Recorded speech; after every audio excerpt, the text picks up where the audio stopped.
Oke, setelah ke tahapan test food selesai, ya baru kita udah pede dengan produk yang kita jual, istilahnya seperti itu. Test food kan berarti kita udah ngelatih tim, kemudian udah dicoba orang lain, kita dapat insight, kelebihannya apa, kekurangannya apa. Kelebihannya ini buat materi pemasaran, kekurangannya udah kita benahin. Jadi istilahnya sudah minim di masalah produk ya, nggak ngomongin tempat interior, nggak. Kita bicara produk, kita udah pede, karena balik lagi dalam bisnis itu fokusnya ke produknya apa, kelebihannya. Setelah tadi ya promosi poin 20 tadi test food selesai, ke promosi. Setelah kita tahu kelebihan, kita tahu apa, semua kelebihan kita tahu kompetitornya seperti apa, kapasitasnya, baru kita berpikir masalah promosi. Kalau sebelumnya di poin ke berapa ya, ini poin ke 7, 8 legalitas vendor, di poin 13 pembuatan marketing plan dan tools. Kalau di poin ke-13 ini kan buat alatnya. Nah, di poin 20 ke 21 ini promosi, kita mulai menjalankan promosi.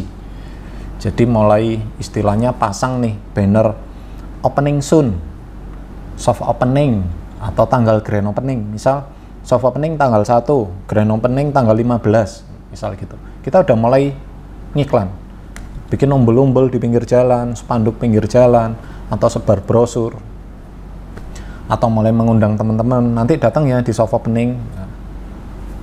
Promosi ini dijalankan di semua channel pemasaran, offline ataupun online, sosial media, di blog, di iklan berbayar, semuanya, SEO, SEM, SMM, SMO, semuanya dipakai. Jadi SMO itu social media optimalisasi, SMM itu social media marketing. Kalau optimalisasi ini dia versi gratisnya, kalau social media marketing versi berbayarnya. Sama kayak SEO sama SEM. Kalau SEO itu search engine optimalisasi, cara mengoptimalkan konten yang kita buat sehingga page one misal, sehingga nongol di atas. Kalau SEM kita bayar sehingga ditaruh di paling atas. Bedanya cuma itu aja. Di promosi ini semuanya dijalankan sehingga jangkauannya luas. Setelah promosi dijalankan, isinya opening soon tanggal 1 Januari kita soft opening, baru kita melalui tahapan ke 22, yaitu soft opening. Promosi dijalankan, ada mulai potensi pasar merespon, jangkauannya tercapai, oke, baru gini. Saran saya itu dijalankan 1 minggu atau 2 minggu sebelum buka. Jangan terlalu cepat. Besok soft opening, sekarang baru promosi, atau jangan terlalu lama. Baru bulan depan promosi, baru bulan depan misal, atau 2 bulan lagi kita soft opening, tapi sekarang sudah mulai branding, sudah mulai promosi. Sebenarnya nggak masalah, karena untuk brand wash pasar. Kayak misal contohnya apa ya, Sampurna. Sampurna itu waktu dia launching produk itu biasanya nggak langsung ada. 3 bulan sebelumnya itu iklan, terus iklan. Produknya di pasar ada? Enggak. Nanti setelah sebulan, 2 bulan baru nanti dikasih produk. Terus produknya langsung diterima. Itu nggak masalah sih kalau strategi perusahaan besar, karena budget promosinya gede. Tapi di sini ini kan yang dibahas UMKM. Bicara UMKM, promosinya budgetnya nggak bisa sampai miliaran, nggak bisa sampai ratusan M, paling jutaan ya. Bicara UMKM, promosinya terbatas. Jadi ditentukan nggak jauh-jauh amat, nggak terlalu deket, tapi pas.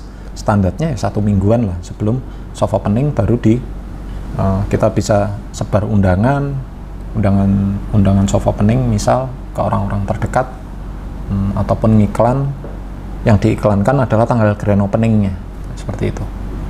Jadi promosi di poin 21 wajib dijalankan. Kalau poin ke-13 ini kan pembuatan alat dan perencanaan pemasaran. Alat pemasaran dan perencanaan pemasaran. Setelah poin 21 sudah dijalankan, baru kita menginjak ke tahapan ke poin 22, yaitu soft opening. Setelah semuanya kita rasa selesai, interior udah oke, karyawan oke, SOP oke, produk oke, semuanya udah oke, ada baiknya kita trial dan error dulu. Trial error disebut dengan soft opening. Di soft opening ini ada baiknya jangan promosi terlalu gencar. Dalam arti gini, soft opening kalau bisa kita melakukan promosi secara terbatas. Salah satu misal, kita promo ke temenan, ke mitra-mitra kita yang kerjasama dengan kita, ke partner kita, ke keluarga dari tim, teman-teman yang tim kita juga, kemudian ke teman kita, saudara. Ini semua yang diinformasikan. Karena kenapa? Karena soft opening ini sebenarnya trial error dari produk kita, dari pelayanan kita. Misal kita lihat tempatnya oke, semuanya oke, kita pede seolah-olah tempat kita udah siap ya. Tapi ada satu yang perlu kita ingat, tim kita ini belum siap, belum tentu siap. Karena apa? Karena sekeren apapun orang, waktu masuk ke lingkup baru, dia butuh adaptasi. Salah satu misal gini, saya barista nih, juara nasional, berarti kan standarnya udah keren. Tapi waktu saya masuk ke sini, misal, saya kadang masih butuh adaptasi. Ini di mana ya tempatnya sendok, di mana tempatnya kopi. Jadi ada jeda waktu. Jadi kalau seandainya di tempat kerja sebelumnya dia bikin 1 cup cappuccino 1 menit, di sini bisa aja di 1 minggu pertama itu bisa sampai 10 menit. Alasannya apa? Nyari.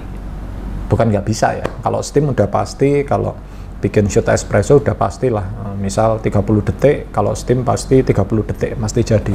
Tapi masalahnya nyari sendoknya, nyari gelasnya, nyari kopinya di mana, susunya di mana. Ini belum lagi nanti tim kita itu kadang ada yang kerjanya nggak reposisi, habis naruh susu nggak ditaruh di sini, taruh di sana, kita nyari, ya itu yang bikin lama.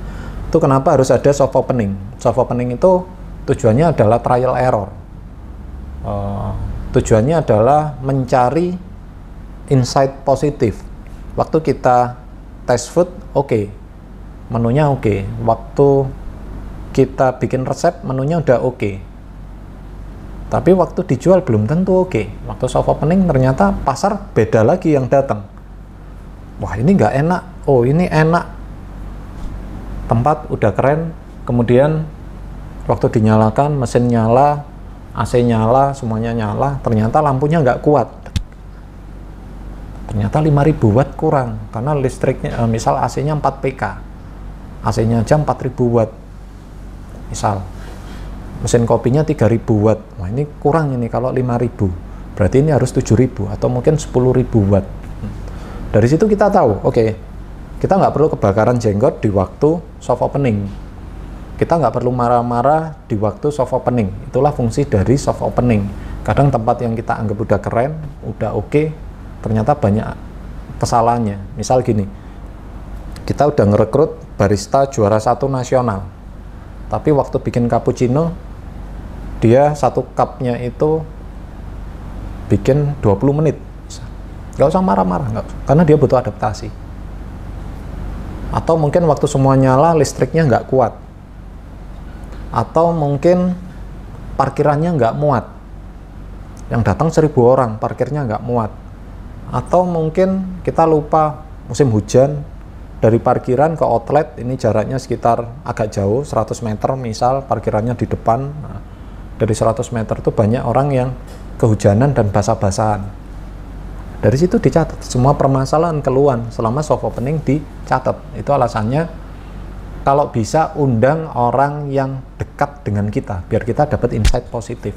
Jangan sampai nanti soft opening udah gembar-gembor di luar, datengin artis lain sebagainya, sehingga crowd rame padat semua orang komplain. Padahal pesan 1 gelas kopi aja masih 20 menit, yang datang orang 1000. Pasti komplain, pelayanan lama, saya udah pesan nggak dilayanin. Akhirnya apa? Citra buruknya, bukan image yang baik, tapi image yang buruk yang akan dideliver ke pasar. Itu pernah saya lihat ada salah satu kafe ya di daerah Jawa Timur, keren, sebenarnya keren, cuma karena nggak sesuai dengan segmen pasar, masih soft opening, rating di Google Maps, yang padahal yang nge-review ada lebih dari 500 orang, itu bintangnya 1, semua banyak yang ngasih bintang 1. Pelayanan lama, karena apa? Karena dia cuma salah strategi aja. Semuanya keren, produknya keren, pelayanannya keren, semuanya secara view keren, tempatnya keren, cuma karena dia butuh adaptasi tim, dan dia di awal sudah langsung promo gede-gedean. Akhirnya apa? Ya ratingnya jelek, banyak orang nggak mau ke sana, sudah bayar duluan, nggak dilayani, harganya mahal, lama, kehujanan, nah, kayak gitu. Konsepnya outdoor soalnya. Jadi fungsi dari poin kedua-dua soft opening ini trial error, nggak usah terlalu emosional ya waktu ada kesalahan, tapi tetap kesalahan itu harus kita selesaikan. Salah satu misal strateginya seperti ini. Setiap orang yang datang kita kasih guest comment, setelah dia selesai nanti kita kasih dia istilahnya benefit yang lebih. Kita kasih mereka istilahnya gini, misal kalau ngisi form survei ini kita kasih voucher 20.000 seperti itu, atau misal kita kasih buy one get one free untuk pembelian selanjutnya, atau kita kasih free drink 1 gelas, seperti itu.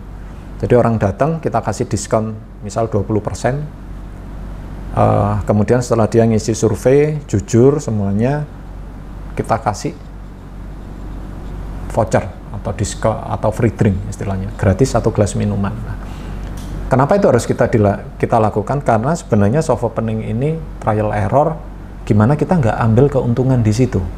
Rata-rata banyak perusahaan yang seperti itu, nggak ambil keuntungan. Jadi cukup nutup kos operasional, cukup untuk biaya belajar, karena kalau training terus kan biaya bahan bakunya tinggi, itu dialihkan ke soft opening. Tapi keuntungan, misal HPP 50% nih, kita balikan lagi ke konsumen. Jadi istilahnya harga 10.000, dia bayar 10.000, kita kasih 2 produk. Jadi kita nggak ambil keuntungan. Tapi yang kita harapkan adalah data-data. Mas, minumannya nggak enak, waitersnya nggak senyum, toiletnya basah, kotor, nggak ada tisu, toiletnya bau, AC-nya kurang dingin, panas, nggak ada smoking area. Itu nanti semacam itu istilahnya masukan-masukan ya dari guest comment. Itu yang kita terima waktu malam mau closing, ini dibacakan ke tim. Owner juga harus ada. Kalau UMKM ya owner harus ada, tapi kalau perusahaannya udah gede, udah ada direksi dan lain sebagainya, ya paling nggak ikut duduk di situ untuk menyelesaikan saat itu juga. Jangan dipending minggu depan, bulan depan, jangan. Kalau di situ AC-nya kurang panas, oke, ambil keputusan langsung. Besok tolong ditambah AC-nya, PK-nya ditambah. Listriknya nggak kuat, oke, kalau gitu besok jendela dibuka semuanya, pakai kipas angin dulu. Yang penting mesinnya bisa nyala. Kemudian sambil kita pengajuan tambah daya, misal semacam itu. Kalau minumannya kurang manis, berarti rasionya kita naikkan dari 1:10 jadi 1:8. Jadi diambil keputusan saat itu juga. Pelayanan, waitersnya nggak senyum, kita langsung kasih masukan, di SOP sudah ada atau belum? Ada, harus senyum. Ya berarti kita omongin aja, per besok wajib senyum ya mbak. Jadi kalau nggak senyum, saya kasih insentif, misal gitu. Atau mungkin makan siang hari ini kita delete, misal semacam itu. Ini di tahapan apa? Soft opening. Ada lagi, misal komplainnya waktu soft opening, toilet bau. Siapa cleaning service-nya? Oh ini pak, tadi kenapa kok nggak dicuci? Oh iya pak, tadi soalnya bantu waiters. Oke, karena nggak ada waitersnya, orang yang datang banyak, jadi saya akhirnya nggak jadi cleaning service hari ini, saya tadi jadi waiters. Oke, berarti kan bukan salah waiters, berarti salahnya di manajemen, karena harusnya waitersnya nggak cuma satu, karena mejanya 100, harusnya waitersnya 2 atau 3. Oke, kalau gitu per besok kita cari orang lagi. Itu kapan dilakukan hal semacam itu? Hal itu dilakukan sewaktu soft opening. Rata-rata kalau ada yang nanya, Mas, soft opening itu berapa lama? Rata-rata 1 minggu, paling lama 1 bulan. Kita akan tahu, apalagi waktu musim hujan, musim panas gitu, peralihan itu paling enak. Kita akan tahu mana ada yang bocor, mana hujan angin, kita konsep outdoornya sesuai nggak. Itu masa soft opening. Setelah soft opening 1 minggu ini atau 2 minggu, kita tahu ya, masukan-masukan kita perbaiki. Dalam 1 minggu, di hari pertama ada orang pesan cappuccino, pertama 20 menit, hari kedua 15 menit, hari ketiga 10 menit, 5 menit, 2 menit, sampai hari ke-6 2 menit ya. Nanti hari ke-6 itu, yaitu nanti ke depan bakal 2 menit. Jadi kita nggak perlu langsung ambil keputusan, misal waktu pelayanan di hari pertama 20 menit, oh berarti kita butuh barista 6, nggak perlu. Biarin dulu 1 minggu sambil kita nilai. Ini yang salah di mana? Masalah SDM, SDM-nya yang lelet, atau SDM-nya memang kurang. Itu nanti bisa kita analisa langsung. Manager, supervisor, head bar atau head kitchen itu harus tahu di situ. Ini untuk poin 22. Setelah soft opening udah nggak ada kendala, nggak ada kritikan semuanya, oke, ditentukan. Oke, kalau gitu kita minggu depan grand opening. AC udah oke, cleaning service sudah ada 2, waiter sudah ada 3, tadi baristanya udah expert, cepat. Kemudian barang ada yang habis nggak? Nggak, Pak, karena kemarin udah beli kulkas, beli freezer misal, beli freezer. Kalau di hari pertama, kedua kehabisan semuanya karena freezernya cuma kecil 150 liter. Sekarang kita udah beli yang 600 liter 2. Jadi nggak perlu khawatir kehabisan es batu, kentang, goreng, lain sebagainya. Storage kita udah luas. Oke, berarti siap ya kalau minggu depan grand opening? Siap. Udah ditentukan aja. Promosi dihubungi. Oke, buat flyer tanggal grand opening misal tanggal 30 Januari. Oke, Pak. Berarti tanggal 23 Januari, misal tanggal 30 Januari diputuskan untuk grand opening. Nah, grand opening di sini itu berarti sudah nggak ada lagi kesalahan apapun. Dalam arti kesalahan apapun itu berarti poin 1 sampai 22 sudah selesai semuanya. Di sini yang dimaksud adalah finance accounting nggak ada kendala, merek logo nggak ada kendala, izin sudah selesai, vendor udah ada, marketing plan, marketing tools udah ada, nggak ada lagi renovasi pembangunan tempat usaha, semuanya udah selesai. Tapi beda lagi kalau perluasan, di sini tahap pertama selesai, nanti tahap kedua. Tapi yang penting ini 100% selesai semuanya dulu. Kemudian pengadaan alat dan bahan baku semuanya udah ngumpul, sudah ada, resep sudah ada, HPP, pajak, penentuan harga jual udah oke. SOP sudah ada secara detail yang tadi udah saya jelaskan, rekrutmen karyawan, tim udah ada, pemasaran sudah dijalankan, training sudah dijalankan, udah kan? Jadi mulai poin 1 sampai poin 22, trial error udah, baru ke grand opening. Nah, di poin ke-23 grand opening udah nggak ada kesalahan, selesai. Ya udah, tinggal jalan sebenarnya. Dan biasanya kebalik ya, grand opening ini, waktu grand opening banyak yang diskon biar orang mau datang. Padahal justru tahapan diskon dan lain sebagainya, promosi habis-habisan tuh di poin ke-22, soft opening. Grand opening ya saat itu aja nggak masalah, setelah grand opening ya udah jualan biasa. Dan ada 2 perusahaan yang pernah saya sama tim kerjakan.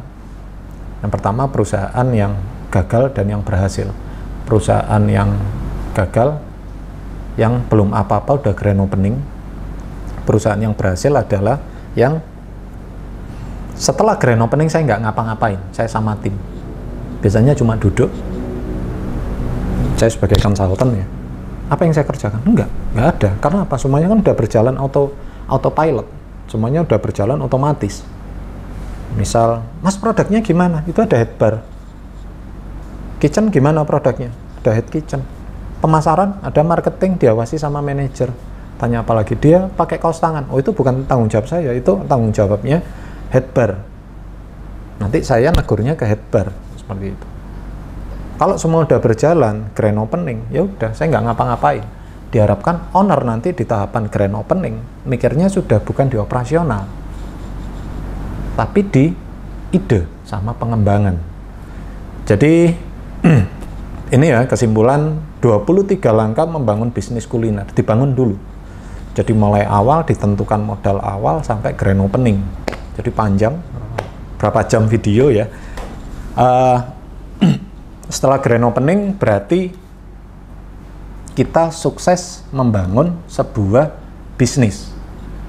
Dan ini nggak cuma bisa diterapkan di bisnis kuliner, cafe, coffee shop, resto, nggak cuma itu aja. Ghost kitchen, di pabrik botol, di apapun, strateginya saran saya seperti itu.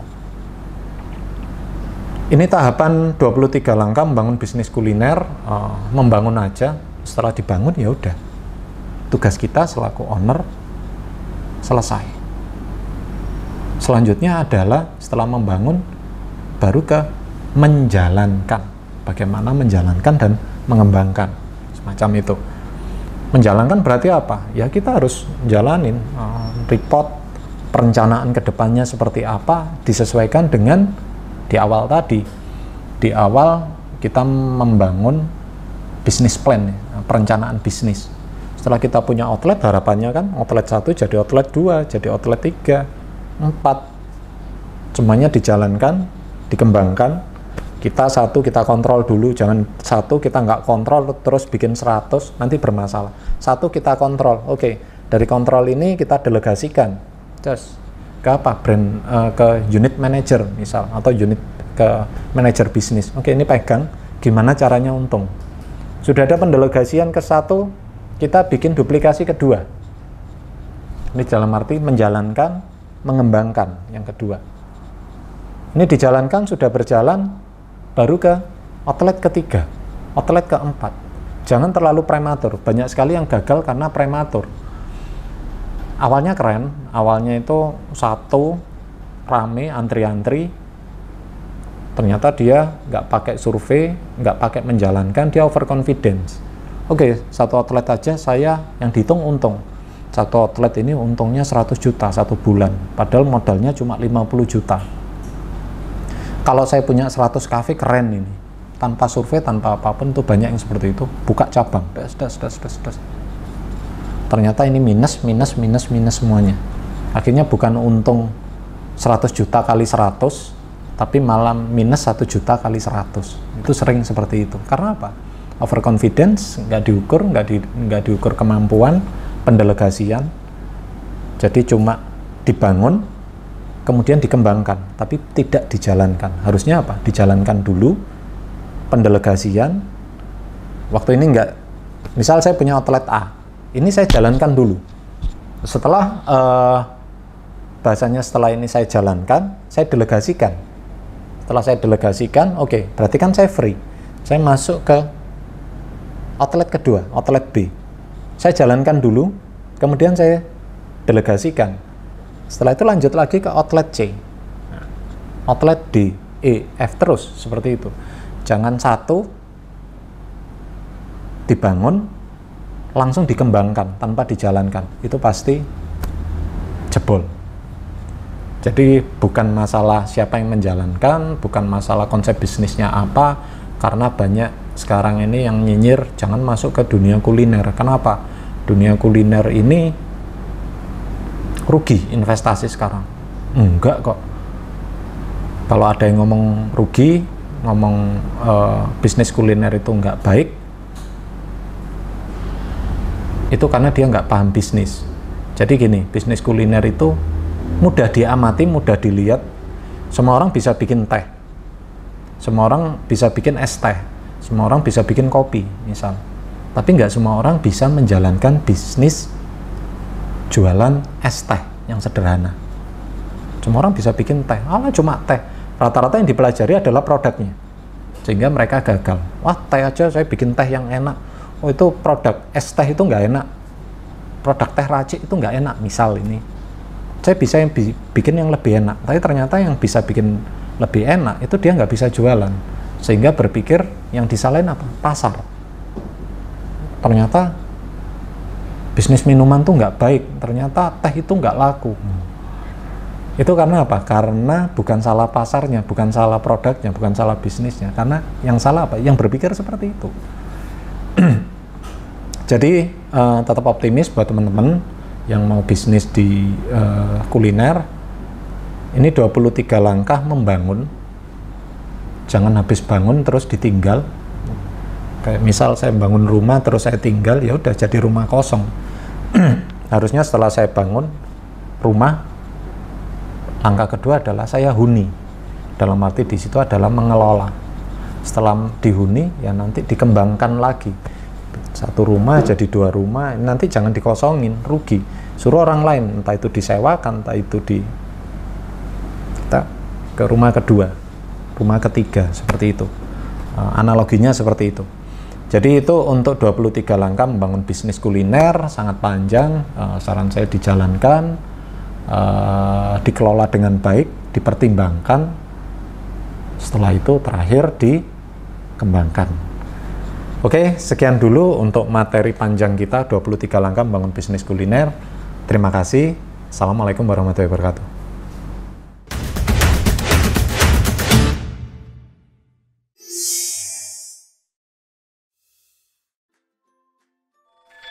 mlgcoffee.com